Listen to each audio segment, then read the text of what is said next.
Yes, ma'am. तो starting from now हम लोग पढ़ने जा रहे हैं हिस्ट्री ऑफ आर्ट क्रिटिसिज्म या फिर व्हाट इज आर्ट एप्रिसिएशन और इसकी शुरुआत कहाँ से हुई। ठीक है, तो शुरू करते हैं।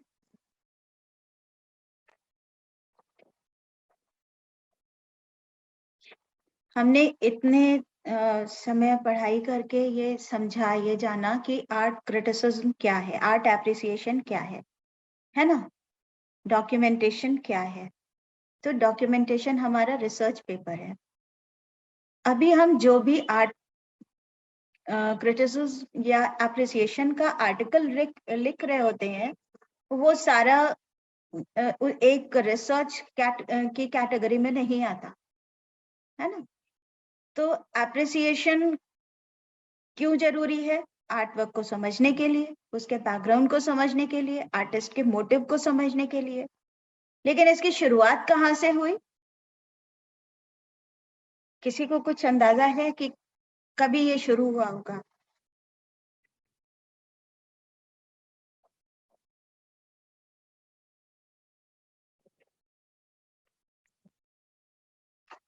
नहीं, नो मैम। अगर हम थोड़े से फैक्ट्स याद करने की कोशिश करें, इस तरह से डिस्क्रिप्शंस याद करने की कोशिश करें किसी पर्टिकुलर ट्रैवलर के बारे में जिसने जो यहाँ पर आया और उसने चंद्रगुप्त मौर्य का महल देखा और उसको डिस्क्राइब किया है कि इस तरह से वो पत्थर से बना हुआ था और उसमें वुडन प्लैंक्स लगे हुए थे। सेल्यूकस ट्रैवलर उन्होंने नहीं डिस्क्रिप्शन दिए हैं, किसी और ने दी। मैं उस समय तो मैम वही एक वो आया था जो भारत से आया था। हांग त्यांस मैम चाइना से। मैम मेगास्थनीज भी आए थे। हाँ, मेगास्थनीज आया था और मेगास्थनीज, हाँ मैम, ठीक है। तो उन्होंने सिकंदर के साथ आया था मैम। सेल्यूकस तो सिकंदर का सेनापति था। हाँ, ऐसा हुआ था शायद कि जो सिकंदर था उसने, अलेक्जेंडर ने अपनी जो जीते हुए राज्य थे उनको 4 भागों में विभाजित किया और उनके 4 उसने क्षत्रप नियुक्त कर दिए थे। उसमें से एक सेल्यूकस था जिसके पास में ये सिंधु प्रदेश पूरा आया था। ठीक है, हाँ, उन्होंने भी डिस्क्रिप्शंस दिए ही होंगे, लेकिन हम लोग रिलाय करते हैं मेगास्थनीज के डिस्क्रिप्शंस पर जिन्होंने ये पूरी तरह से डिस्क्राइब किया अच्छी तरह से कि चंद्रगुप्त का एम्परर का पैलेस कैसा रहा होगा, उसमें कितने रूम्स थे, उसको कैसे बनाया गया था। तो ये डिस्क्रिप्शन हम समझ सकते हैं कि ये बहुत पहले कभी किया होगा और इसमें सिर्फ अप्रेजल ही था, मतलब सिर्फ प्रेज किया गया था इसको कि आर्ट वर्क को, पैलेस को, आर्किटेक्चर को, कि किस तरह से उस समय पैलेस को कंस्ट्रक्ट किया गया है ना। तो ये हम मान सकते हैं कि एक बहुत प्राचीन एक एग्जाम्पल है आर्ट वर्क के डिस्क्रिप्शन का। इसी तरह से और भी एग्जाम्पल्स हैं, तो हम लोग दोनों तरह से देखेंगे। पहले वेस्टर्न आर्ट के बारे में थोड़ा सा जानेंगे, उसके बाद में इंडियन आर्ट के बारे में जानेंगे। ठीक है, तो वेस्टर्न आर्ट के लिए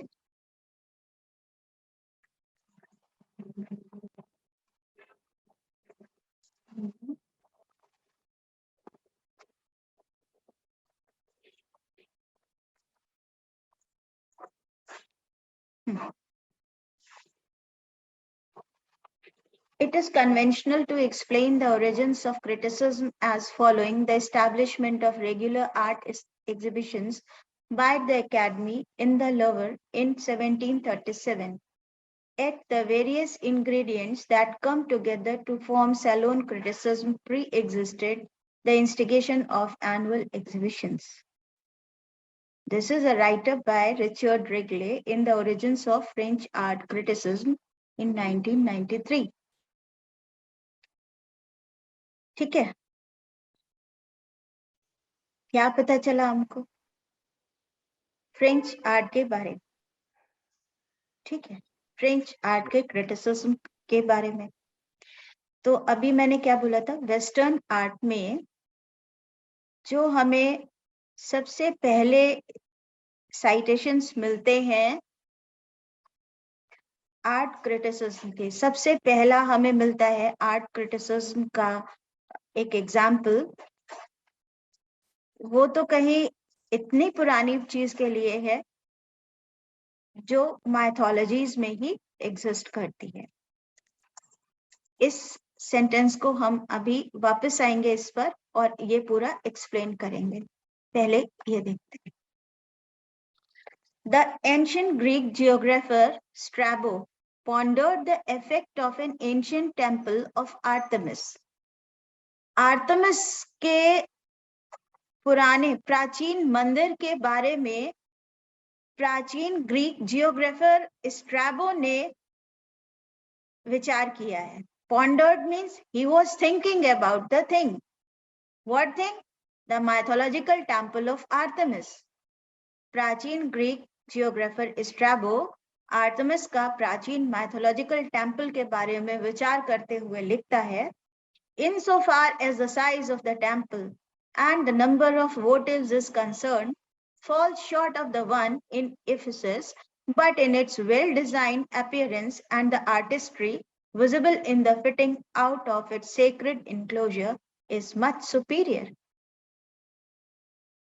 He is describing something, he is appraising something, he is declaring something. Ephesus is the city. एक शहर है। क्या वो एक्सप्लेन कर रहा है? Insofar as the size of the temple and the number of votives is concerned, जहां तक टेम्पल का साइज और वोटिव्स का नंबर कंसर्न करता है, it falls short of the one in Ephesus. लेकिन it is well designed. For what it is well designed? For appearance and the artistry that is visible in the fitting out of its sacred enclosure. क्योंकि ये temple है तो इसके sacred enclosures में जो artistry imbibed है, जो appearance इसका क्रिएट किया है, उसके लिए ये appreciation के लिए पूरा उचित है। It is much superior. एक तो हमें exclamation ये मिला, दूसरा exclamation, and in the 5th century, a Byzantine scholar named Procopius recorded his reaction to the vast dome of Constantinople's Hagia Sophia. क्या उसने रिकॉर्ड किया है? From the lightness of the building. इस बिल्डिंग का जो भार है वो इतना हल्का प्रतीत हो रहा है। From the lightness of the building, it does not appear to rest upon a solid foundation. ऐसा लगता ही नहीं है कि ये एक सॉलिड फाउंडेशन पर रेस्ट करता है। But to cover the place beneath, लेकिन ये नीचे की जगह को पूरी तरह से कवर कर रहा है, एज दो it was suspended from the haven, from the fable golden chain. नीचे की जगह पर पूरा रखा हुआ है और ऐसा लग रहा है कि जैसे ये हेवन से एक गोल्डन चेन से टंगा हुआ है, इट इज हैंगिंग। तो ये दो हमें डिस्क्रिप्शंस मिल रहे हैं जिनको मैंने साइड किया है, और ऐसे एक नहीं बहुत सारे डिस्क्रिप्शंस हैं जो हमें ये बताते हैं कि आर्ट वर्क्स के बारे में आर्ट हिस्ट्री में लिखा गया है। और जो आर्ट वर्क्स के बारे में अप्रेजल लिखा गया है उसी से ही हमें पता चला कि एक्चुअली आर्ट क्रिटिसिज्म बहुत ही पुराना है। फॉर एग्जाम्पल, श्लीमन कभी भी ढूंढने नहीं जाता, हेनरी मूर कभी भी ढूंढने नहीं जाता अगर उसने इलियड और ओडेसी में जो डिस्क्रिप्टिव नैरेटिव्स हैं, जो डिस्क्रिप्टिव उनके जो कपलेट्स हैं, उनको उसने सच न मान लिया होता, और वो कभी भी ट्रॉय नहीं ढूंढ पाता। कभी भी वो पैलेस नहीं ढूंढ पाता नॉसेस का, है ना? Yes, ma'am. इस तरह से डिस्क्रिप्शंस आर देयर। और ये बात जरूर हम कह सकते हैं कि इन डिस्क्रिप्शंस में सिर्फ अप्रेजल है, और इन डिस्क्रिप्शंस को कभी भी आर्ट क्रिटिसिज्म या आर्ट एप्रिसिएशन एंशिएंट टाइम्स में या मेडिवल टाइम्स में नहीं कहा। ओके, कब कहा गया? अब हम फर्स्ट स्लाइड पे जाते हैं। यहाँ कहा है ना, 1600s के एंड में पेरिस में और लंदन में आर्ट क्रिटिसिज्म की शुरुआत होती है, वो भी इनऑफिशियल। किसी को भी ये नहीं था कि हम इसको आर्ट क्रिटिसिज्म कहेंगे। ये हम जो काम कर रहे हैं, ये जो हम राइटअप्स तैयार कर रहे हैं आर्ट वर्क के बारे में, ये क्रिटिसिज्म के लिए है, पहली चीज। दूसरी चीज, ये सारे रेस्ट्रिक्टेड होते थे, सेंसर्ड होते थे, और सिर्फ पॉजिटिव नोट्स होते थे आर्ट वर्क्स के बारे में, क्योंकि अकेडमी और रॉयल पैलेस के विजिलेंस के बाद ही ये पब्लिक में रन आउट किए जाते थे। ओके, तो क्या हमें कोई एक एग्जाम्पल बताएगा? कभी किसी ने पढ़ा हो, एक छोटा सा कभी पढ़ा हो किसी आर्ट वर्क के क्रिटिसिज्म के बारे में? आप लोग तो खूब आर्ट हिस्ट्री पढ़ करके आए हैं। मॉडर्न टाइम्स में पेरिस में क्या हो रहा था, लंदन में क्या हो रहा था, कोई छोटा सा एग्जाम्पल या एक कोई इंस्टेंस अगर आपको याद आ जाए, जस्ट टेल मी।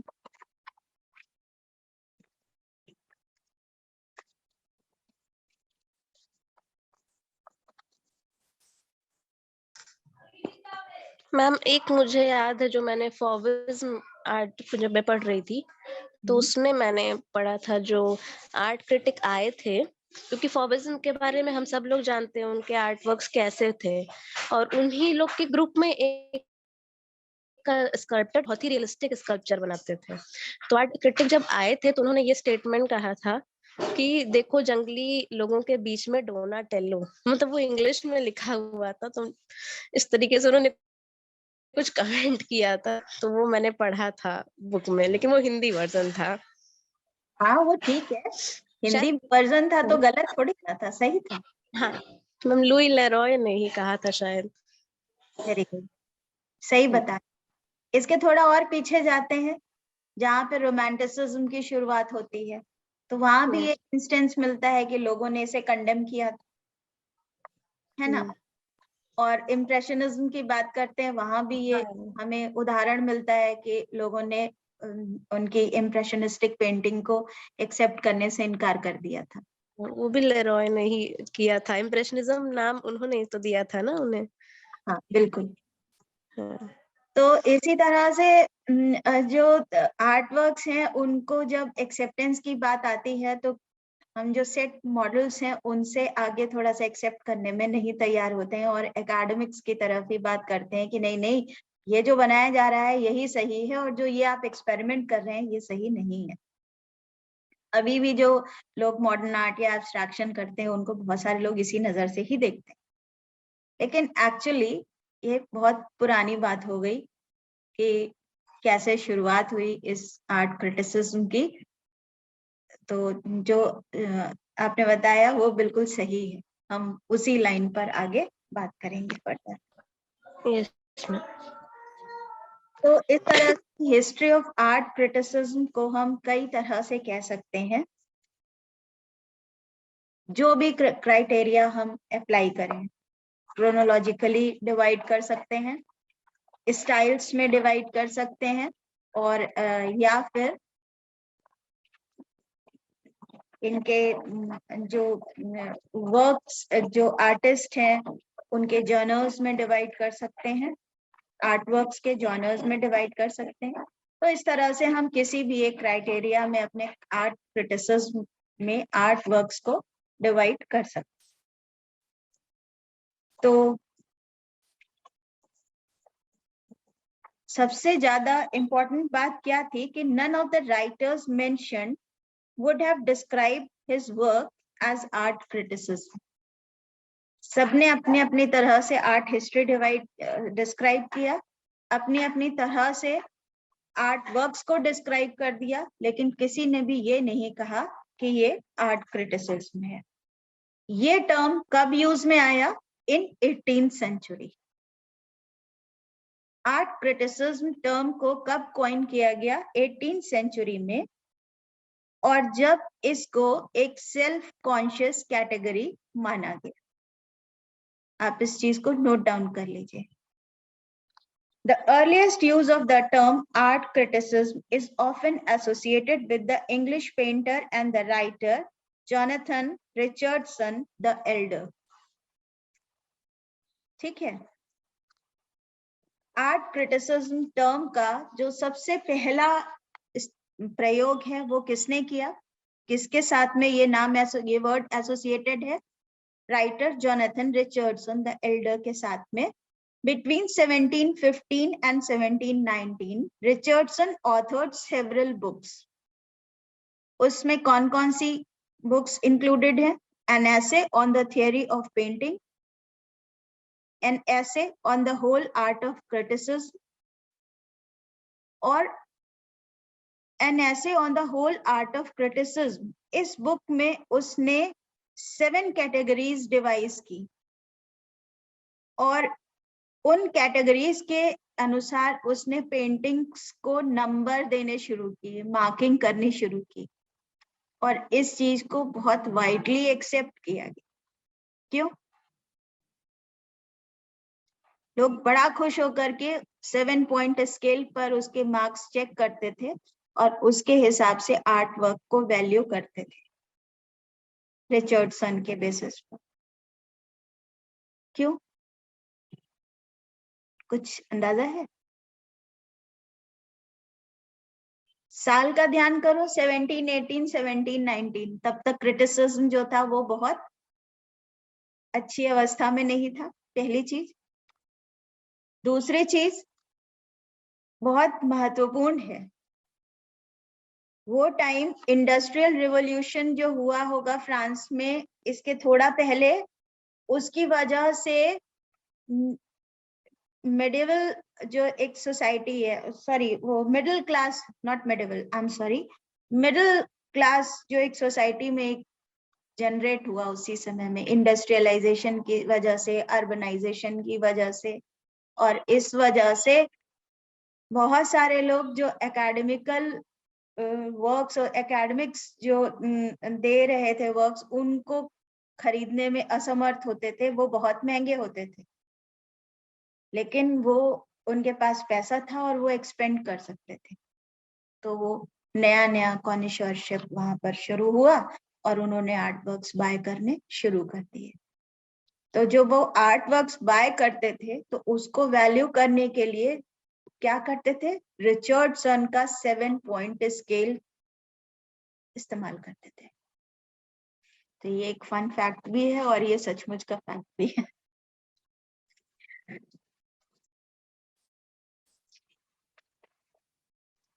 ठीक है। Yes ma'am. और यहीं से उसने ये टर्म यूज करना शुरू किया, criticism. And his use of the term criticism in turn gave such an activity a name which soon began to appear in the titles of other works also. For example, the French politician and historian Jean-Baptiste Dubois published Réflexions critiques sur la poésie et sur la peinture, critical reflections on poetry and painting. इस तरह से जो और art works थे, मतलब वो तो English था रिचर्डसन, और उसका इम्पैक्ट फ्रांस में भी पहुंचा, वहां पे भी राइटर्स ने इस वर्ड को एक्सेप्ट कर लिया और उसके अकॉर्डिंग बात करनी शुरू कर दी। For most part, however, Richardson concentrated on paintings that were already decades or even centuries old. Richardson क्या कर रहा था?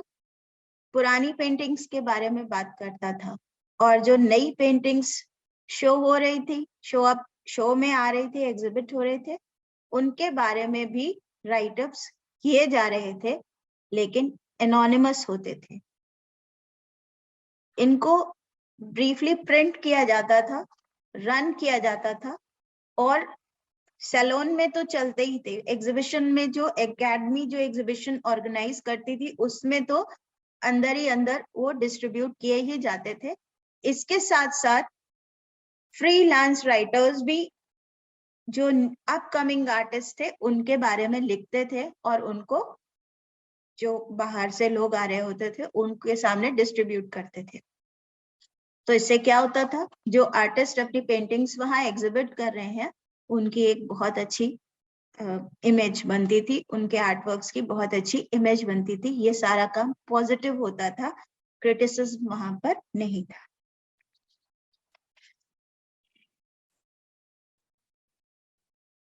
ये देखो, for the most part, however, Richardson concentrated on paintings that were already decades or even centuries old. His criticism rarely involved discussions of contemporary art.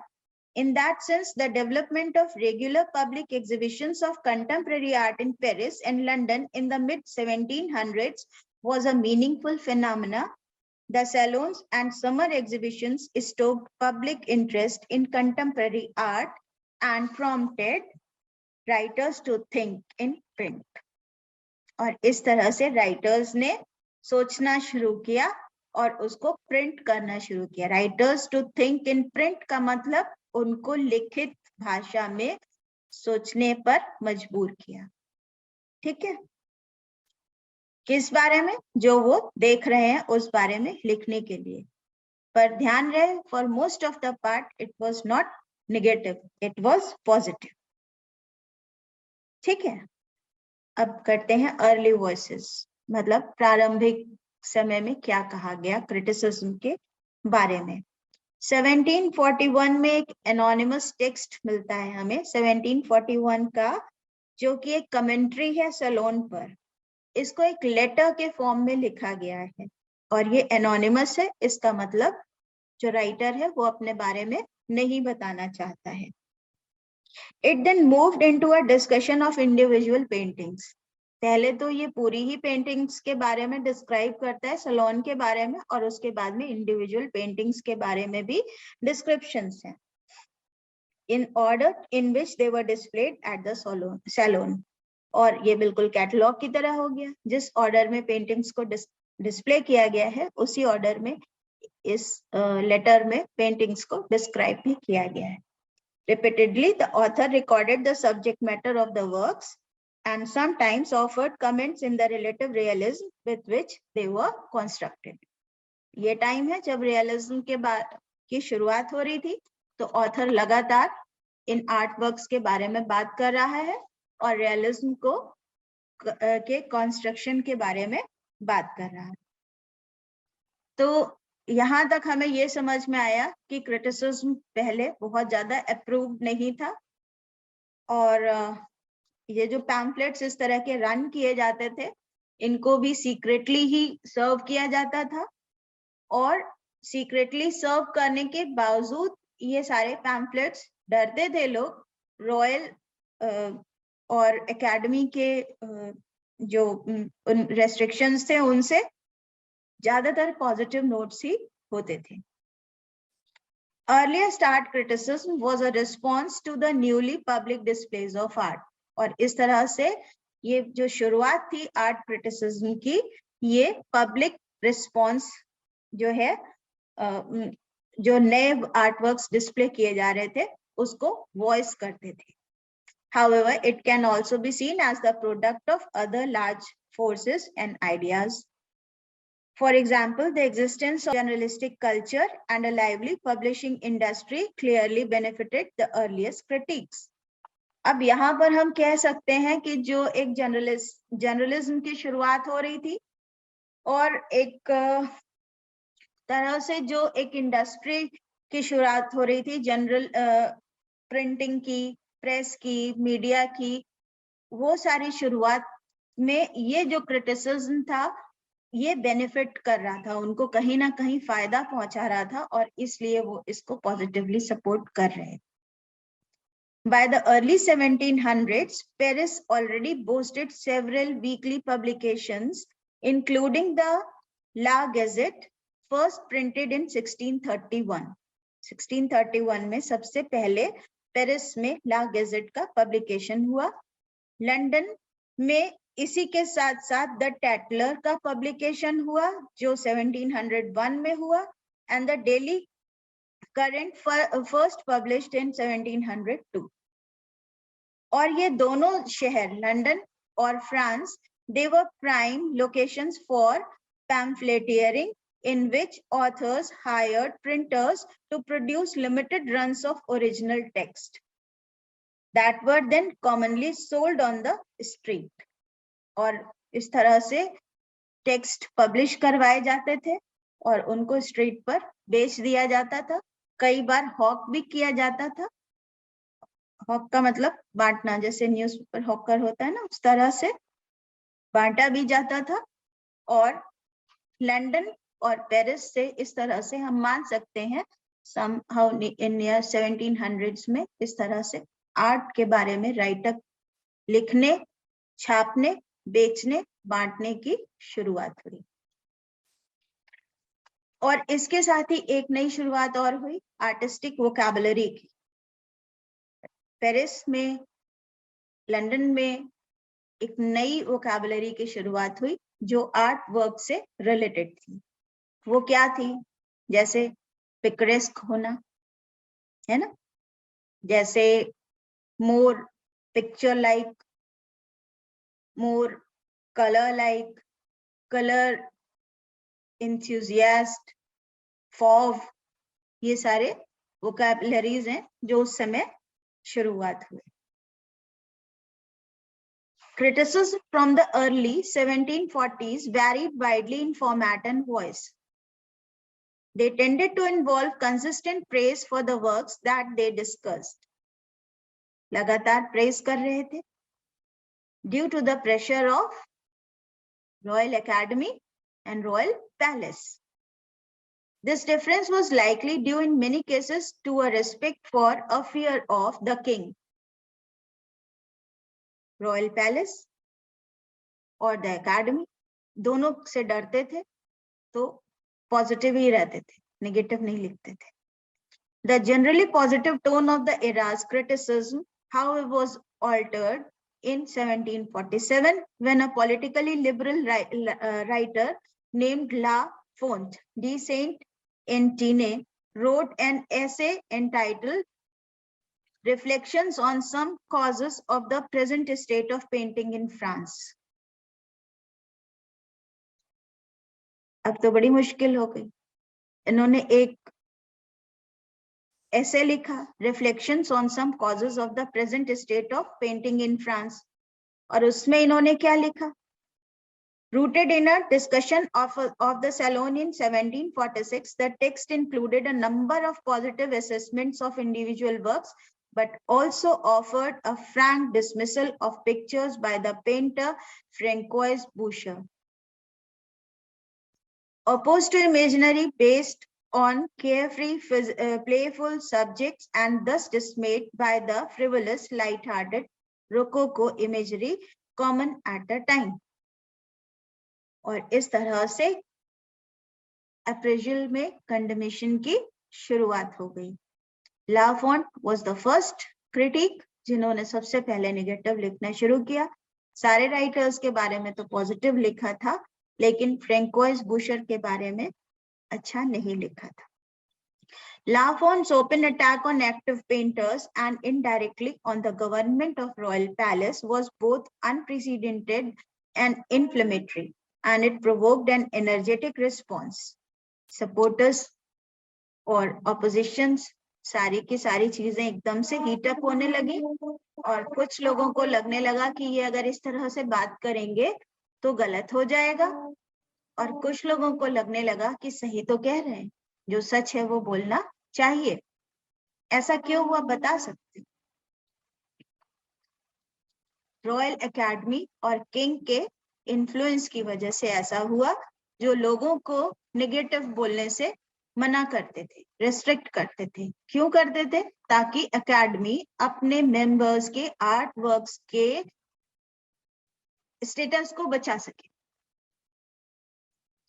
Academy के according जो status था art work का वो पीछे जाता था। इटालियन से और ग्रीक आर्ट वर्क से और क्लासिकल कहे जाने वाले आर्ट वर्क से इंस्पिरेशन लेने के लिए बोलते थे। और ये जो नया जर्नल था अगर वो अलग कुछ बना देता था, लाइक बोशर ने रोकोको को यूज कर लिया तो उनको अच्छा नहीं लगा। तो इस तरह के जो रिस्पॉन्सेस थे जब ये रिकॉर्ड किए जाने लगे तो एक तरह से ट्रू क्रिटिसिज्म की शुरुआत हम मान सकते हैं कि ला फोंट के इस ऐसे से हुई, जिसमें उसने रिफ्लेक्ट किया था आर्ट क्रिटिसिज्म के पॉजिटिव और नेगेटिव एस्पेक्ट्स को। और इसके बाद में सैलून को बंद कर दिया गया। इतना ज्यादा कंट्रोवर्सी क्रिएट हुई कि सैलून को बंद कर दिया गया। 1750s में सैलून को फिर शुरू किया गया और उसके बाद में सैलून ने अपने आर्टिस्ट को 2 साल दिए। पहले वो हर साल एनुअल एग्जीबिशन ऑर्गेनाइज कर रहे थे, उसके बाद में उन्होंने आर्टिस्ट को ज्यादा टाइम देने के लिए कि वो academically perfect art work create कर सके, उन्होंने एनुअल की जगह बाय एनुअल एग्जीबिशन अरेंज करने शुरू की, ऑर्गेनाइज करनी शुरू की। और इस तरह से वो उस क्रिटिसिज्म को भी बाईपास करना चाहते थे जो आर्टिस्ट को मिल रहा था। ठीक है, इसी समय में एक और आर्ट क्रिटिक का नाम आता है डिडरॉट का, और यहाँ ही वॉज द वन जिसने सेंसरशिप को किनारे करके चुपचाप सीक्रेटली काम करना शुरू किया। सच एलिगेशंस व प्रोवोकेटिव, बहुत प्रोवोकेटिव थे ये सारे एलिगेशंस, और किंग ने इसमें इंटरवीन किया। फ्रांस के जो किंग थे उन्होंने बीच में कहा कि अब आगे ये काम और नहीं होगा, हम ये नहीं होने देंगे, और उन्होंने ऑर्डर कर दिया कि इस तरह की कोई भी राइटिंग अब रॉयल विजिलेंस के बिना नहीं जाएगी, पहले हम चेक करेंगे उसके बाद ही आगे कोई भी चीज लिखी जाएगी। और इस तरह से सैलून की वॉइस को सप्रेस कर दिया गया। लेकिन ये पॉलिसी जो थी सेंसरशिप की 1760s में सक्सेसफुल तो रही, पर बाद के समय में अचानक से फिर से रिवोल्ट शुरू हो गया। और कैसे शुरू हुआ? इसी समय में कुछ ऐसे भी लोग थे जिन्होंने डर की वजह से सीक्रेटली लिखना शुरू कर दिया, जैसे डेनिस डिडरॉट, जो कि एक बहुत ही ज्यादा सेलिब्रेटेड ऑथर थे, और इनका आर्टवर्क है एनसाइक्लोपीडिया और systematic dictionary of the science arts and crafts. और इसके बारे में उन्होंने लिखना शुरू किया। इसमें उन्होंने जो है सैलून के रिव्यूज भी लिखे 1759 में, और इन रिव्यूज को उन्होंने पब्लिश किया 1751 और 1772 के बीच में। इन रिव्यूज को उन्होंने भेजा करस्पॉन्डेंस के थ्रू टू लिटरेचर। ये एक जर्नल था, सीक्रेट जर्नल करस्पॉन्डेंस लिटरेचर, ये एक पब्लिकेशन था और इसको पेरिस में बैन कर दिया गया था। लेकिन ये इंटरनेशनली जो इसको फॉलो करने वाले लोग थे उनको सर्व किया जाता था। तो इस तरह से आर्ट क्रिटिसिज्म सीक्रेट वे में अपना काम करता रहा, उसका डेवलपमेंट छुप छुप के होने लगा। ठीक है, और जिसमें Denis Diderot was the first person who started writing this much. इस स्तर पर, इस लेवल पर उन्होंने काम करना शुरू किया। उन्होंने सैलून के रिव्यू 1759 में लिखे। उन्होंने 1771 और 1751 और 52 के बीच में पब्लिकेशन किया था डिक्शनरी का, साइंस आर्ट्स एंड क्राफ्ट्स के बारे में। और उन्होंने जो अपने रिव्यूज लिखे वो उन्होंने सीक्रेट जर्नल करस्पॉन्डेंस लिटरेचर में पब्लिश करने शुरू किए और उसको इंटरनेशनल कम्युनिटी में जो उनके फॉलोअर्स थे उनको सर्व करना भी शुरू किया। और इस तरह से धीरे धीरे करके डिड्रॉट के जो व्यूज थे वो इंटरनेशनली एक्सेप्टेड हो गए। लेकिन चूंकि इस जर्नल की जो रीडरशिप थी वो बहुत कम थी, क्योंकि बहुत सीक्रेट था ये, इसलिए सेलोन के जो डिस्क्रिप्शंस हैं वो 1760s में बहुत ज्यादा पॉपुलर नहीं हुए। ठीक है, नेक्स्ट उसके बाद में हम लोग बात करते हैं 1700 में इंग्लिश क्रिटिसिज्म के बारे में। डिड्रॉट पेरिस में सीक्रेटिव करस्पॉन्डेंस लिटरेचर में 1760s में 1759 में लिख रहे थे, और ये एक बहुत ही ज्यादा छुपा हुआ तरीका था। लेकिन ब्रिटेन में इसी समय विजिबल वेज में art criticism, journalism, communication, press writings शुरू हो चुकी थी। और इसी समय 1762 में एक एग्जीबिशन ऑर्गेनाइज की गई सोसाइटी ऑफ आर्ट्स की तरफ से, और यहाँ पे भी एक एनोनिमस राइटिंग्स की शुरुआत हुई। क्योंकि पब्लिक एडवर्टाइजर में, क्योंकि जो राइटअप्स थे they were not very positive about artworks that were displayed in the exhibition held by the Society of Arts in 1762. लेकिन फ्रांस में जैसे हो रहा था, इंग्लिश क्रिटिक्स जो थे वो पूरी तरह से अवेयर थे अपनी वल्नरेबिलिटी के लिए, इस चीज के लिए कि वो कभी भी अटैक में आ सकते हैं, तो वो ज्यादातर छुप के लिखते थे। फिर भी they were more visible than French counterparts. For most early critics in both France and England, criticism was only a part-time engagement. Part-time write-ups ही करते थे, और बहुत ज्यादा अभी आर्ट क्रिटिसिज्म को महत्व नहीं दिया जा रहा। By the 1770s, though art criticism was undoubtedly becoming an established field, लेकिन 1770 तक आर्ट क्रिटिसिज्म जो था एक एस्टैब्लिश्ड फील्ड बन गया। पहले जहाँ पे पार्ट टाइमर्स ही काम करते थे, यूथ्स नहीं होते थे, जो मिडिल एज्ड राइटर्स होते थे वही अपने शौक के लिए काम कर रहे होते थे, इस समय अब प्रेस के फ्रीडम के साथ ही इसमें यूथ्स भी एंगेज होने लगे। और several London newspapers, including the Morning Chronicle, had begun to review exhibitions in systematic manner. And in France, the relaxation of the strict censorship codes that had dominated the 1760s led to a flowering of public commentary on the salons. England में भी ऐसे ही हुआ, और 1760s में और France में भी यही हुआ कि सैलून में जो एग्जीबिशंस हो रहे थे उनको पब्लिक वॉइस अब मिलने लगा। The Academy still tried to influence public discourse. Academy ने कोशिश की, लेकिन वो उसमें कामयाब नहीं हुए। ब्रिटेन और लंदन में और पेरिस में दोनों ही जगह पर इसी तरह से आर्ट क्रिटिसिज्म जो था वो आगे बढ़ता गया। And some painters and at least a few commentators continued to complain that criticism represented an affront to polite society or a threat to the social order. Increasingly, however, independent critics enjoyed a journal legitimacy, and their writings often appeared in newspapers such as the Journal des Debates and the Mercury de France, which had a respectable press run of 7,000 in 1778. And this was the growth of independent criticism. ठीक है,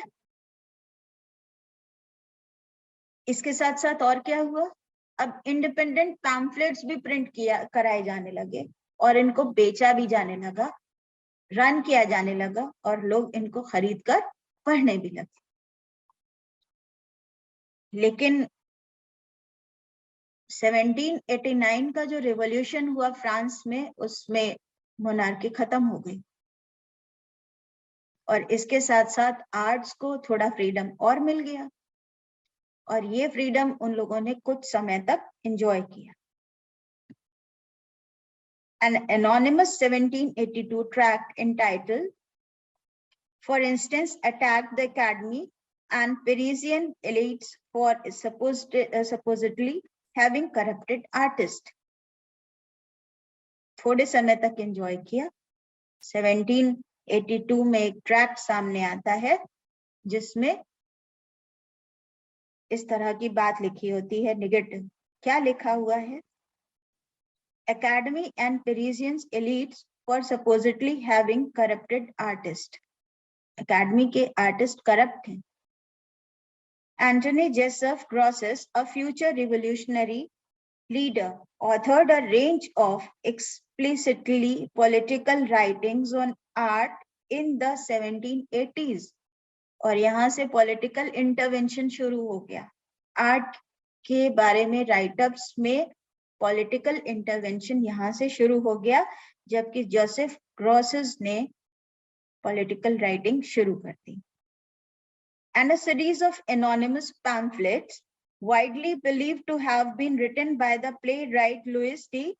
Carnotel, offered thoughtful analysis of the proper role of art in society. तो ये थोड़ा सा यहाँ पर intervention आ जाता है। The revolution brought dramatic changes to the artistic landscape. बहुत जल्दी सब कुछ बदल गया। 1791 में फिर से रिपब्लिक का एस्टैब्लिशमेंट हुआ। रॉयल प्रिविलेज जो थी खत्म हो गई। द सैलोन वॉज एबॉलिश्ड और एकेडमी वॉज एबॉलिश्ड, और इस तरह से जो एनुअल एग्जीबिशन ऑर्गेनाइज की जा रही थी वो बहुत बुरी तरह से इंटरप्ट हो गई। लेकिन फिर भी प्रेस को फ्रीडम मिल गया और धीरे धीरे करके 1799 तक एक फ्री प्रेस की शुरुआत होती है, फ्री राइटिंग्स की शुरुआत होती है। हम आर्ट वर्क्स के कंसर्न में बात कर रहे हैं। With the rise of Napoleon in 1799, फिर से एक लिबरलाइजेशन का पीरियड शुरू जो है वो खत्म हो गया, और नेपोलियन ने हालांकि एक काम किया आर्टिस्ट के बारे में। उन्होंने क्या किया कि सैलोन डी इंडिपेंडेंस शुरू कर दिया। With the fall of Napoleon in 1814 and the formation of the Bourbon Restoration brought further changes in the field. और चेंजेस आए पॉलिटिकल इंटरवेंशन के साथ साथ। Napoleonic strictures on the press were eased, थोड़े और हल्के हो गए, लेकिन जर्नल्स क्लासिफाइड हो गए। इसके साथ साथ ये आर्टवर्क्स के जो क्रिटिसिज्म थे अब वो थोड़े से और कम डरने लगे, उनके ऊपर रेस्ट्रिक्शंस कम हो गए। लेकिन अभी भी एक जो माइंड सेट था एकेडमी और एकेडमिक राइटिंग के लिए, एकेडमिक आर्टवर्क्स के लिए, वो वैसे का वैसे कंटिन्यूड रहता।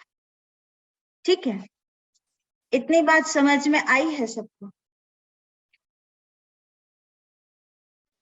यस मैम, आ रही, लेकिन और बिल्कुल अच्छा हो कि आप लोग इसे नोट करते जाओ।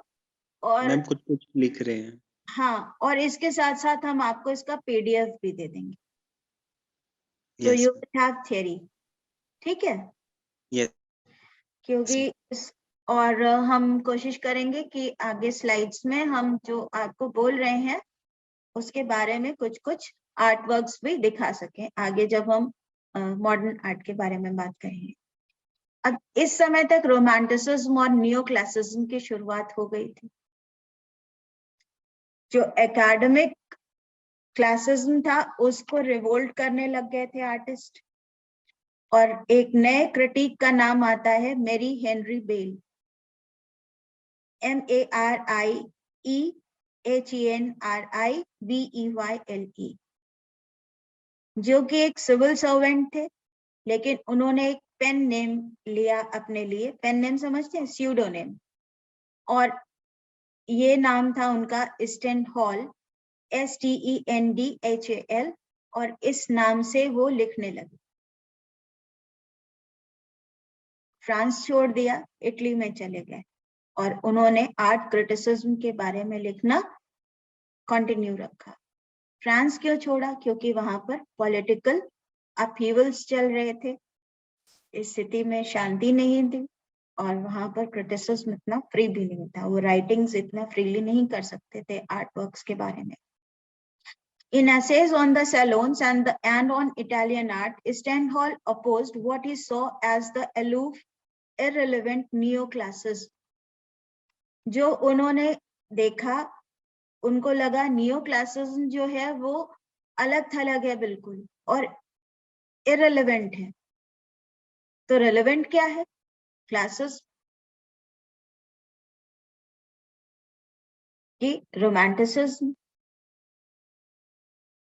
Stendhal opposed, and he had dominated French painting since the days of Diderot, and that was most closely associated with the painter Jacques Louis David. Neoclassicism was associated with David, and that was the and argued. Who argued? Stendhal argued instead that art should be appropriate to its age. उनके हिसाब से new classicism वो as appropriate चीज नहीं थी। David जो उसका artist है, ही वाज नॉट, मतलब उसको वो अप्रूव नहीं कर रहे थे, और लगातार उनका कहना था कि हमें जो ट्रेडिशनल वैल्यूज हैं उनको कंटिन्यू रखना चाहिए था। In this sense Stendhal was typical of the emergent movement of romanticism, और वो रोमांटिसिज्म को support करते थे, and he thus played a prominent role in a larger conflict that colored most French writing on art in the 1820s. On one side stood the neoclassicists, on other side stood romanticists. Neoclassicists कौन थे? They were headed by Étienne Jean Delacluse, who had studied as a pupil under David and become a biographer of the elder painter. As the influential lead critic for the journals, The Debates in 1820, he consistently defended academic traditions and classical ideals. Delacruz, like most other classics, tended to prefer crisply delineated and carefully finished forms to loosely modeled ones, and due largely to his respect for ancient Greek and Roman culture. On other side was romantic, जो new classicism को oppose कर रहे थे, classicism को favour करते थे, और वो थे स्टेंडहॉल। वो क्या कर रहे थे? वो क्या कह रहे थे? Who saw the traditional system as lifeless and urged artists to take up subjects and styles that suited to them. उन्होंने कहा कि जो बताया जा रहा है उसे फॉलो करने की क्या जरूरत है, जो तुम्हें ठीक लग रहा है वो करो। Rejecting what they saw as an increasingly formulaic and irrelevant classism, romantic critics saved their applause for art that involved a clear degree of individuality. और यहाँ से आर्ट में इंडिविजुअलिज्म की शुरुआत हुई, और यहाँ से क्रिटिसिज्म में भी neoclassicism versus romanticism versus classism versus traditional versus new की शुरुआत हो गई। ठीक है। For example, the inclusion of the painting Dante and Virgil in Hell in the Salon by the young painter Delacroix, ठीक है, in 1822। और यहाँ से बहुत वायलेंट डिवीजन शुरू हो गया इन सारे व्यूज में। आर्ट क्रिटिसिज्म, ये व्यूज को वॉइस कौन करता था? क्रिटिक्स। कुछ लोग वो थे जो परंपरा को फॉलो कर रहे थे और उसी को कहते थे कि ये फॉलो करना जरूरी है। कुछ लोग वो थे जो कह रहे थे कि नहीं, वो करो जो नया है। कुछ लोग वो थे जो कह रहे थे मन की करो, रोमांटिक्स। कुछ लोग वो थे जो कह रहे थे जो देखो वो बनाओ, न्यू क्लासिसिस्ट। ठीक है। और ये सारे व्यूज सामने कौन ला रहे थे? Art critics. Yes, ma'am. Such dramatic divisions of opinion persisted into 1830s. 1830s तक ये सारे dramatic opinions का जो clash था वो चलता है। In 1834, Delacroix gained the backing of the man who was perhaps France's most widely read critic at the time, और वो थे थियोफाइल गोइटर। और यहां से Delacroix को एस्टैब्लिशमेंट मिल गया। इसके पहले सारे के सारे लोग उसको क्रिटिसाइज करते थे, उनके आर्टवर्क को, मगर जैसे ही उनको ये इनका सपोर्ट मिला, थियोफाइल गोइटर का स्पेलिंग लिख लो, THEOPHILEGAUTIER, उनको एस्टैब्लिशमेंट मिल गया। और उन्होंने उनको कन्वेंशनल टर्म्स जैसे beautiful and perfect in his writing, इस तरह से उसको 1834 में एक्लोडेट करना शुरू किया। और इसी समय में इंग्लिश क्रिटिसिज्म में दो नाम हैं, हैजलिट और रस्किन के। What was happening in the rest of the Europe during the ascendancy of romantic criticism in France, we can go to English critics, often sought to position themselves as intermediaries who stood at the center of the recently evolved relationship between artists and the public in their writings. वहां पे झगड़ा चल रहा था, यहाँ पर वो intermediaries की तरह काम कर रहे थे पब्लिक और राइटिंग्स के। William Hazlitt is one renowned name, और उनको बहुत ज्यादा इस समय जाना गया उनकी राइटिंग्स की वजह से। इस पीरियड में a highly regarded essayist and philosopher कहा गया। Hazlitt was also a skilled painter, and he began to write art criticism after an 1802 trip to Paris. वहां से influenced होकर, वहां से inspired होकर के उन्होंने write-ups करने शुरू किए। His writings on art were characterized by a deep, almost pleasure in the art, ठीक है, and by an overarching belief that the arts and sciences could help to disseminate knowledge and thus reinforce a natural tendency in humankind towards the good. तो वहां पे उन्होंने ये कहना शुरू कर दिया कि आर्ट्स और साइंस जो है वो पैरेलल ह्यूमन गुड के लिए काम कर सकते हैं, और इसलिए हमें आर्ट्स को भी उतना ही moral support देना चाहिए। Despite Hazlitt's general optimism, he was not always enthusiastic. उन्होंने टर्नर के आर्ट वर्क्स को क्रिटिसाइज करना शुरू किया 1980s में, जबकि उन्होंने कहा कि he is more and more abstract. पहले तो वो टर्नर के आर्ट वर्क्स को बहुत ज्यादा एडोर करते थे, उनके बारे में बहुत प्लेजरेबल राइटिंग्स लिखा करते थे, लेकिन बाद में धीरे धीरे करके जब टर्नर के आर्ट वर्क्स एब्स्ट्रैक्ट होते गए तो उन्होंने लैक ऑफ फॉर्म्स को क्रिटिसाइज करना शुरू कर दिया। टर्नर को जब हैजलिट ने क्रिटिसाइज करना शुरू कर दिया तो उनके सपोर्ट में आए रस्किन। जॉन रस्किन का नाम सुना है आप? Yes ma'am. मेरे समझ में जरूर सुना हो। सुना है? सुना है मैम, सुना है। उनकी थियरी कुछ मालूम है? उनका एक वर्क है मॉडर्न पेंटर्स, वो एक विचारक हुए हैं। Yes ma'am. हम लोग एस्थेटिक्स में उनकी फिलोसफी पढ़ते हैं, एस्थेटिक्स के बारे में, सौंदर्य के बारे में, कला के बारे में उनके क्या विचार हैं उनको पढ़ते हैं। तो उन्होंने द मॉडर्न पेंटर्स लिखी, लेकिन एज यूजुअल उनको बहुत ज्यादा क्रिटिसिज्म मिला। इस मॉडर्न पेंटर में उन्होंने अपने इस आर्टवर्क के फर्स्ट वॉल्यूम में उन्होंने टर्नर को बहुत अच्छे से अप्रिशिएट, और इसने बहुत ज्यादा क्रिटिसिज्म क्रिएट कर दिया। तो उन्होंने क्या करना शुरू किया? कोई जवाब।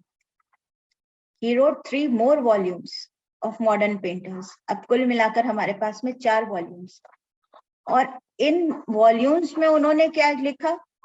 मॉडर्न पेंटर्स में पहले वॉल्यूम में तो उन्होंने टर्नर के बारे में लिखा था, लेकिन बाद के वॉल्यूम्स में उन्होंने क्लासिकल आर्ट, आर्किटेक्चर, फॉर्म्स, इन सारी चीजों के बारे में लिखा और उन्होंने बहुत ज्यादा एप्रिसिएशन लिखा।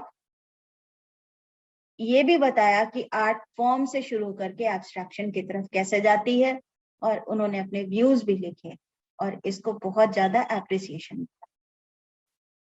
In 1843, Ruskin published anonymously in order to conceal his name a book called Modern Painters, in which he argued a considerable length and in great detail that Turner's paintings were actually more true to nature than the supposedly naturalistic academic works. ये उनका right up था जिसने criticism को एकदम से शुरू कर दिया था। लेकिन Ruskin was undeterred and he proved to be a prolific and wide-ranging critic. और ज्यादा उन्होंने लिखना शुरू कर दिया। He eventually wrote 4 companion volumes to Modern Painters, in which he turned away from Turner as a subject and focused instead on architecture and medieval and Renaissance painting. In early 1850s, he published The Stones of Venice, an influential 3-volume treatise. और ये the stones जो उन्होंने लिखा था, ये किसके बारे में था? आर्किटेक्चर के बारे में, पूरी तरह से आर्किटेक्चर के बारे में। इस तरह से हम लोग यहाँ तक आ गए हैं जहां पर आर्ट को उसके फॉर्म में एक्सेप्ट किया जाने लगा। ठीक है, और यहाँ पर उन्होंने एक चीज और भी लिखी कि आर्किटेक्चर को हमें मतलब सिर्फ गॉथिक ब्यूटी या आर्किटेक्चरल ब्यूटी या गॉथिक के बाद में मैनरिज्म या और भी जो स्टाइल्स हैं, उन स्टाइल्स के थ्रू ही नहीं देखना है। आर्किटेक्चर का और आर्ट का और पेंटिंग का अपना एक निजी सौंदर्य है, हमें उसको पहले देखना है। और यहाँ से शुरुआत होती है मॉडर्निज्म की। ठीक है, तो इस बारे में हमें अभी तक हम लोगों ने जो भी डिस्कस किया है, थोड़ा सा क्या उसको कोई बताएगा?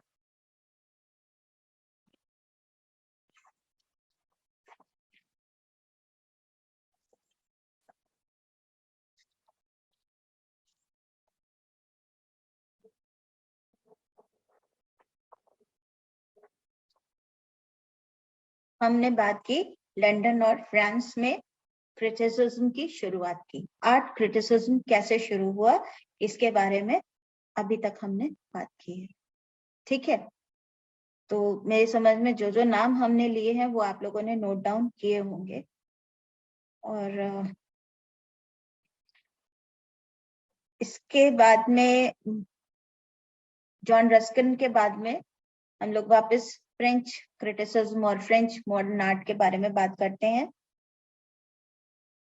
इस सीन में 1800s में यहाँ पर चार्ल्स बॉडलेयर का नाम आता है और ये नाम बहुत फेमस है। He was the most prominent of the French critics who began in the 1840s to devote considerable attention to recent works, or he started writing on art beginning with a review on 1845 Salon. और उन्होंने कहा कि criticism should be partial, impassioned, political, that is to say, formed from an exclusive point of view. किसी भी criticism का एक particular point of view होना चाहिए। हम सारी चीज में गुड और बैड एक साथ नहीं लिखेंगे, but also from a point of view that opens up the greatest numbers of Horizons. His work often embodied such a goal in a very spirited manner, and his criticism emphasized his own responses to work. So such was Charles Baudelaire. इसके बाद उन्होंने क्या किया? उन्होंने कहा कि romanticism जो है वो अब खत्म हो जाने की कगार पर, खत्म हो रहा है। अब हमें इसको और ज्यादा फॉलो अप लेने की जरूरत नहीं है।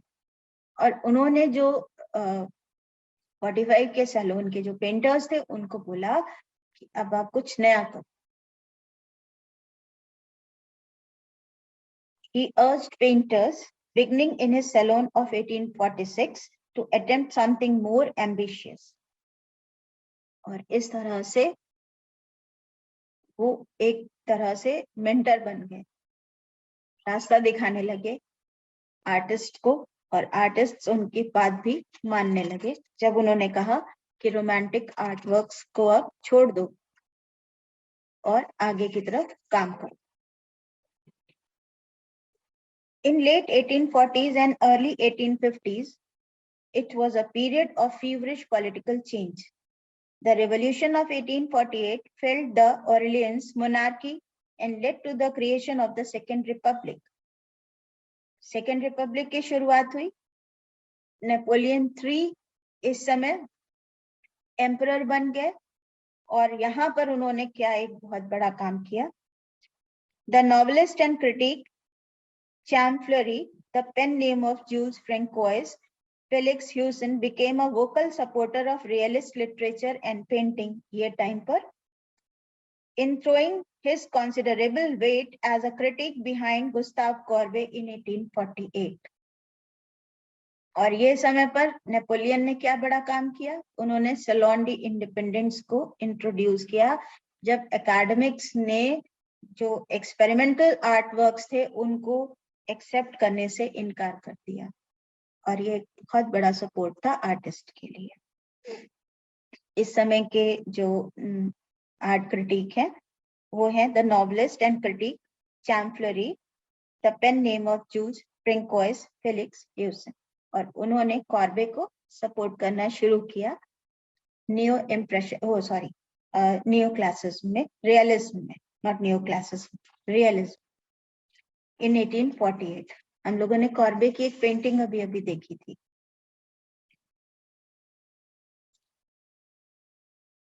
In 1863, the judges rejected more than 3,000 works for inclusion. और इस समय में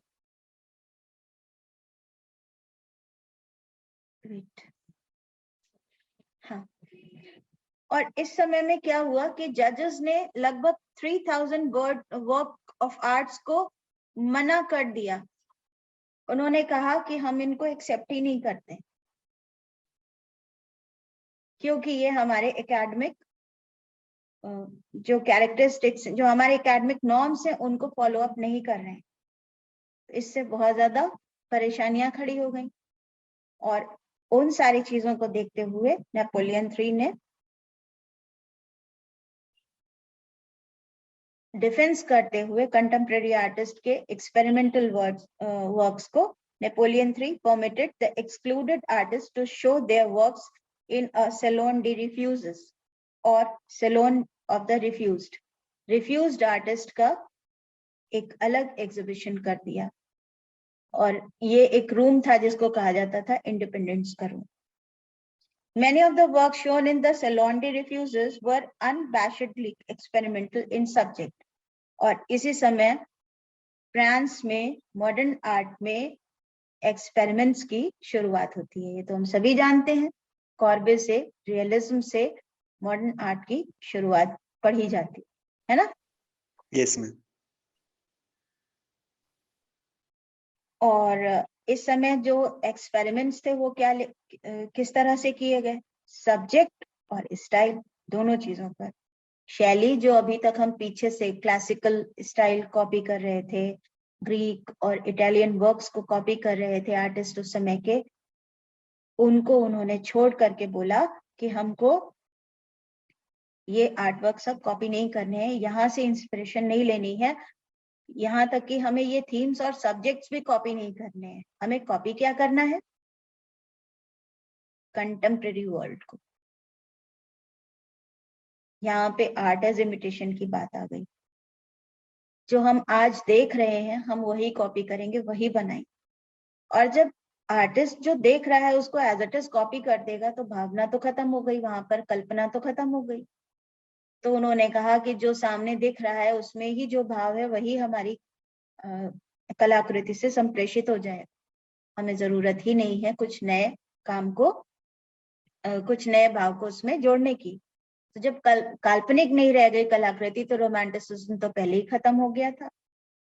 नियो क्लासिज्म जिसमें हम काल्पनिक जो विषय चयनित करके उनको क्लासिकल वेज में बनाते थे, आदर्शवादी तरह से बनाते थे, उसका भी अंत हो गया और अब नई चीज की शुरुआत हो गई, वो थी रियलिज्म। और यहाँ से फ्रांस में मॉडर्न आर्ट की भी शुरुआत हो गई और कॉर्बे को बहुत अच्छा सपोर्ट मिला। ठीक है। Many of the works shown in the Salon de Refuses were unabashedly experimental in subject and in style, and thus provoked considerable public mockery and critical doubt. ये चीजें हम लोगों ने पढ़ी हैं, तो उनको मॉक कौन करता था? Obviously critics, obviously वो लोग जो पेंटिंग्स देखने आ रहे हैं एग्जीबिशन में। James McNeill Whistler's Girl in White, for instance, and Manet's Luncheon on the Grass attracted lots of viewers. लोग झुंड बना करके आते थे इन अजीब सी पेंटिंग्स को देखने के लिए, क्योंकि वो देखने के आदी थे। कम से कम थीम तो जिसकी क्लासिकल होनी चाहिए, रिलीजियस होनी चाहिए, माइथोलॉजिकल होनी चाहिए, स्कल्पचर जिसका बेस होना चाहिए। स्कल्पचरल आर्ट मतलब स्कल्पचर से इंस्पिरेशन लेकर के बिल्कुल 3 डायमेंशनल मॉडलिंग की गई हो, ऐसा काम तो हमें कम से कम मिले। पर वहां तो ये मिल नहीं रहा था, वहां तो कुछ और ही मिल रहा था। हम लोगों ने अभी देखा स्टोन ब्रेकर्स को, स्टोन ब्रेकर में तो बिल्कुल ही अलग तरह की मॉडलिंग है।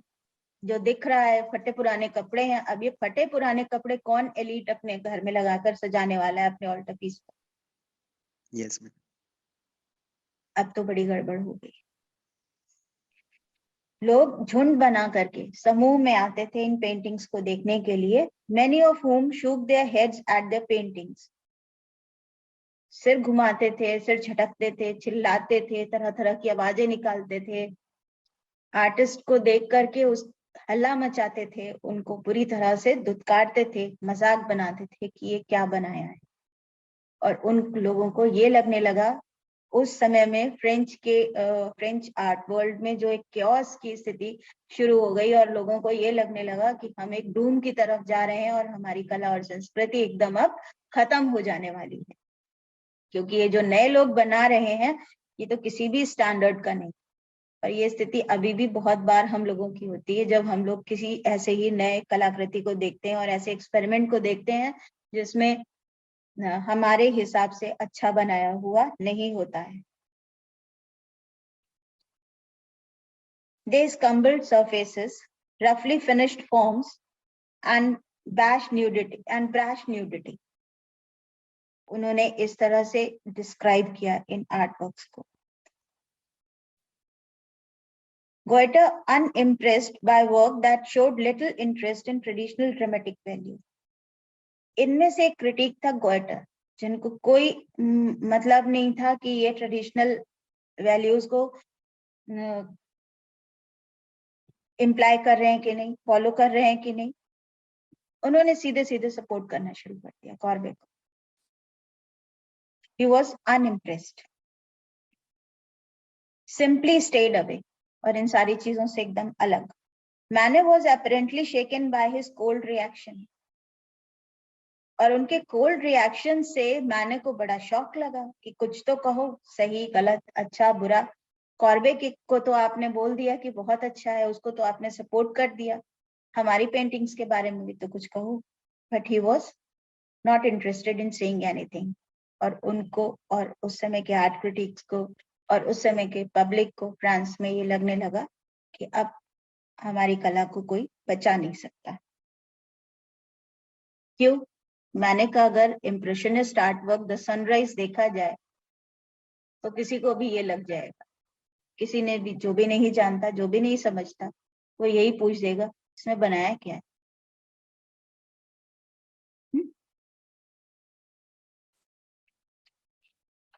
Manet was apparently shaken by his cold reaction, but he continued to paint, and in 1865 his Olympia was accepted by the Salon,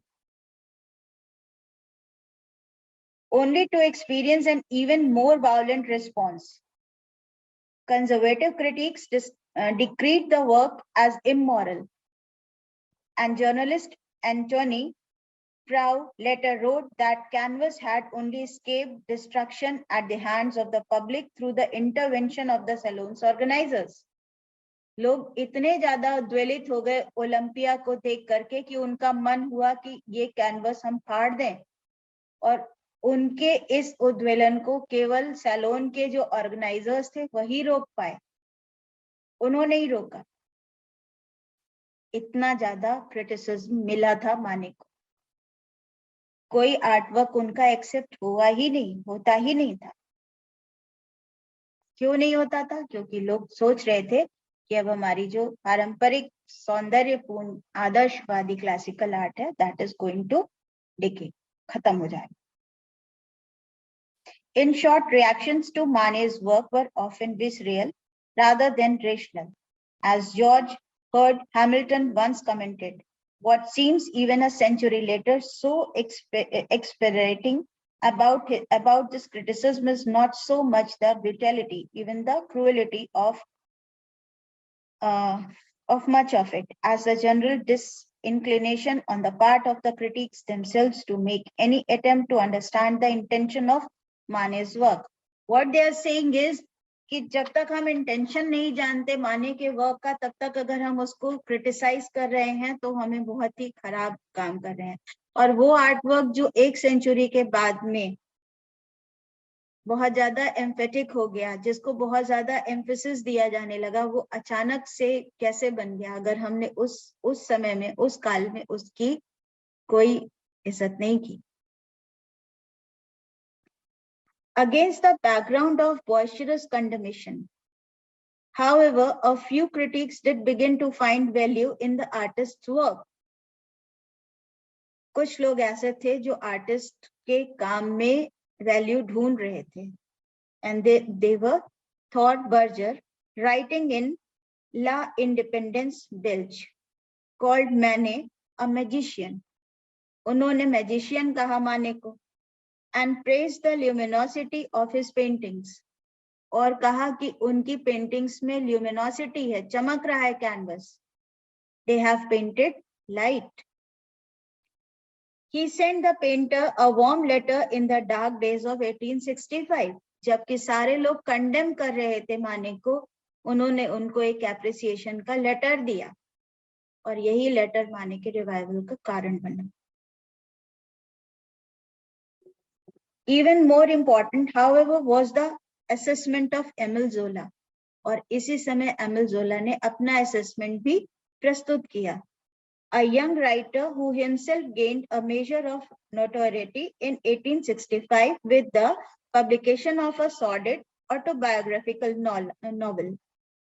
और जोला ने लिखा, he wrote occasionally on art as well and declared Manet's Olympia a masterpiece. और जोला ने लिखा कि Olympia जो है वो मास्टरपीस है, reasoning that when other artists correct करते हैं, मतलब करेक्ट फॉर्म्स को क्रिएट करते हैं, उस समय माने ने लाइट को पेंट किया। ठीक है, तो ये शुरुआत थी फ्रांस में मॉडर्न आर्ट की, और फ्रांस में मॉडर्न आर्ट की शुरुआत आर्ट क्रिटिसिज्म के साथ होगी। ठीक है, Is that okay? Yes. Yes, ma'am. Impressionism के बाद में कौन सा इज्म आता है, और क्या वो एक्सेप्टेड था? नहीं। अभी शाल्वी ने हमें फॉविज्म के बारे में भी बताया था। Yes, ma'am. हाँ. है ना? Yes, ma'am. तो ये आर्टिस्ट हमने क्या देखा डेवलपमेंट, कि शुरू में इट वाज ऑलवेज पॉजिटिव, कोई भी इन्फ्लुएंस हो इट वाज पॉजिटिव। एकेडमी के आर्टिस्ट को सपोर्ट करने के लिए it had to be positive. लेकिन बाद में धीरे धीरे करके जैसे जैसे फ्रीडम मिलता गया, क्रिटिक्स आर्ट वर्क्स के बारे में और फ्री होकर के लिखना शुरू करते गए।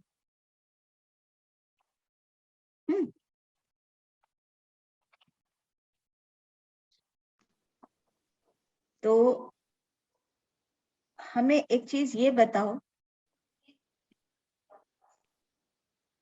अगर हम लोग आर्ट क्रिटिसिज्म की बात करें, और अभी हम इंडियन आर्ट के बारे में बात नहीं कर रहे, मॉडर्न आर्ट के बारे में बात कर रहे हैं, आर्ट क्रिटिसिज्म की बात करें, और हमने आज जिस तरह से आर्ट एप्रिसिएशन पढ़ा है अभी तक, तो क्या हम लोग जो एप्रिसिएशन कर रहे हैं आर्ट वर्क्स का, वो ट्रू होगा जिस तरह से करेंगे, या ये ट्रू है क्रिटिसिज्म, ये एप्रिसिएशन ट्रू है?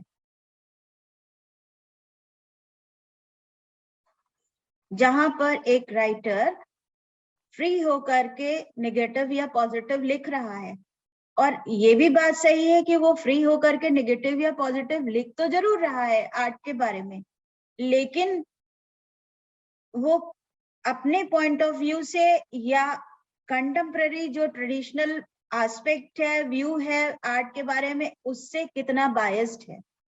और यही चीज हमने अभी थोड़ी देर पहले पढ़ी थी कि एक पर्टिकुलर पॉइंट ऑफ व्यू को रिप्रेजेंट करने वाला होना चाहिए क्रिटिसिज्म को। अभी क्या वजह हुई कि थोड़े एक सेंचुरी पहले तक माने की पेंटिंग को इतना ज्यादा क्रिटिसिज्म मिला, और एक सेंचुरी के बाद में उसको इतनी इज्जत मिलने लग गई? क्यों?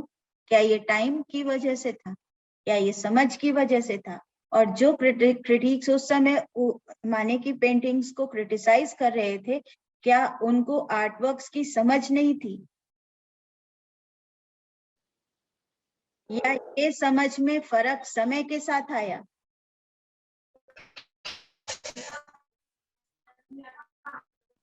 यस मैम, हो सकता है कि उस टाइम के लोग वो आधुनिक चीजों को एक्सेप्ट नहीं कर पा रहे, और समय के साथ वो चीज लोग एक्सेप्ट करने लगे।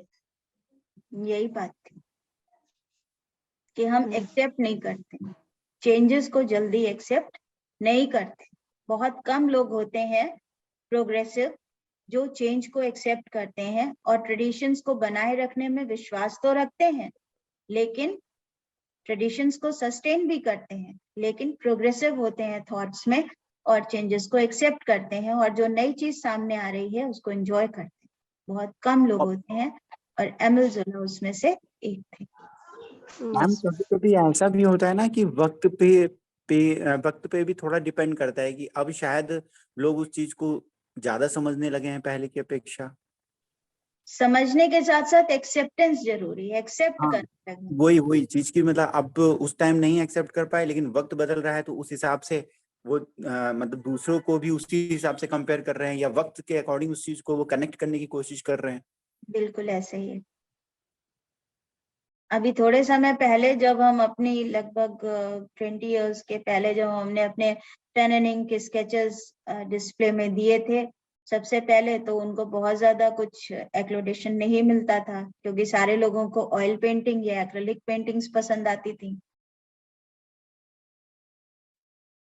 तो वो जो एक्सप्रेसिव पेन एंड इंक के स्केचेस थे वो उनको इतना ज्यादा नहीं एक्सेप्ट किया गया। लेकिन अभी हम धीरे धीरे करके देख रहे हैं कि ग्रे स्केल में आर्ट वर्क्स बहुत ज्यादा अप्रिशिएट किए जाते हैं, उन्हें क्लासिकल कहा जाता है। This is the difference. ऐसा होता है ना? बिल्कुल मैम, देखिए वक्त कहाँ से कहाँ पहुंच गया है Yes, धीरे ma'am. धीरे। ठीक है, तो हम लोग जब मॉडर्न आर्ट के बारे में मतलब मॉडर्न आर्ट और आर्ट क्रिटिसिज्म एक साथ साथ डेवलप कर रहे हैं, हम लोग ऐसा देख रहे हैं, है ना? तो फिर आगे की स्लाइड्स में हम आपको पेंटिंग्स भी दिखाते जाएंगे, और इन आर्ट वर्क्स और इनके बारे में कही हुई बातों को भी आपके सामने प्रेजेंट करते जाएंगे। ओके, ठीक है मैम। तो this was the birth of a genre of art criticism, और इसके बारे में हम लोग फर्दर डिस्कशन नेक्स्ट क्लास में करेंगे। ठीक है मैम। नमस्ते मैम। नमस्ते थैंक यू मैम। नमस्ते। नमस्ते मैम। थैंक